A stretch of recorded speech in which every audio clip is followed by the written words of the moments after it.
High, কেমন আছো সবাই? আশা করি সবাই ভালো আছো। আমিও খুব ভালো আছি। আজ অনেক দিন পর তোমাদের সামনে এলাম। তোমাদের অনেকের মনেই প্রশ্ন যে আমি এতদিন কেন ভিডিও ছাড়িনি বা ভিডিও করিনি। তাই সব প্রশ্নের উত্তর দিতে আমি চলে এলাম।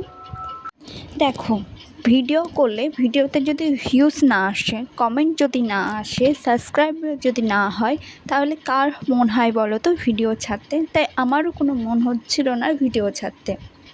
মনটা ভীষণ খারাপ হয়ে যাচ্ছিল যে আমি ভিডিও করছি, অন্তত কোনো ভিউজ আসছে না, কোনো কমেন্ট আসছে না, কোনো সাবস্ক্রাইব হচ্ছে না। তার জন্য আমি কোনো ভিডিও করতে পারছিলাম না। আমি আবার নতুন করে সব কিছু শুরু করার চেষ্টা করছি।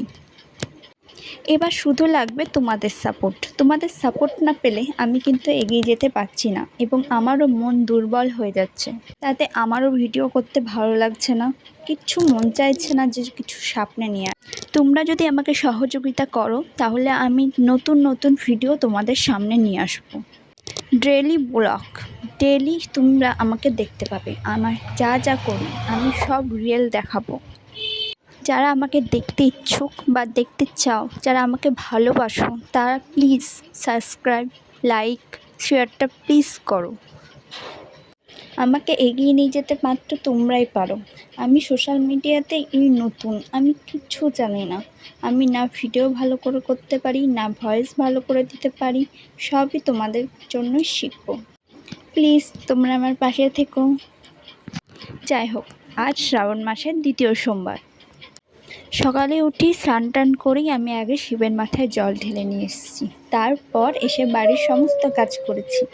তোমরা দেখতেই পেলে আমি সকালবেলা উঠেই আগে বিছানাটা ঝেড়ে নিয়েছি, তারপর ঘর ঝাড় দিয়ে, তারপর ছেলেকে খাওয়া দাওয়া করিয়ে, তারপর বাসন ধুয়ে, তারপর নিজের জন্য কিছু করেছি।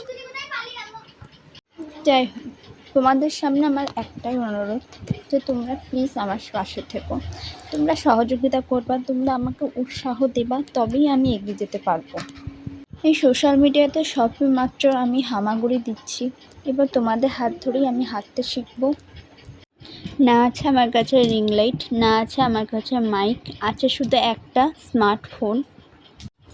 এই স্মার্টফোন দিয়েই আমি এখন এগিয়ে যেতে চাই। যাই হোক, আমার এখন খাওয়া দাওয়া শেষে বাসন মাজতে বসেছি।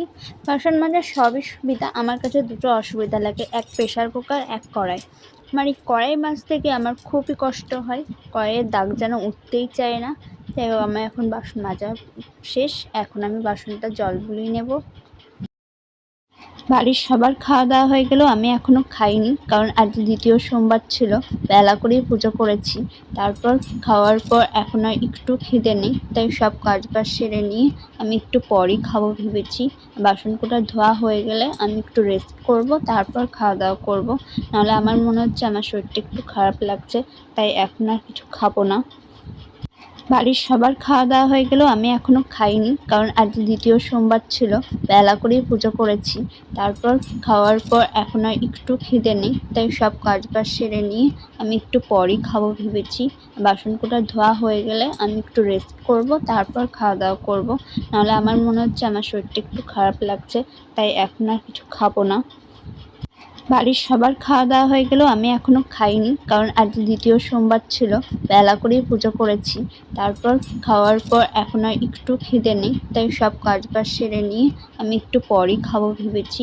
বাসনকোটা ধোয়া হয়ে গেলে আমি একটু রেস্ট করব, তারপর খাওয়া দাওয়া করব। নাহলে আমার মনে হচ্ছে আমার শরীরটা একটু খারাপ লাগছে, তাই এখন আর কিছু খাবো না। বাড়ির সবার খাওয়া দাওয়া হয়ে গেলেও আমি এখনও খাইনি, কারণ আজ দ্বিতীয় সোমবার ছিল, বেলা করেই পুজো করেছি। তারপর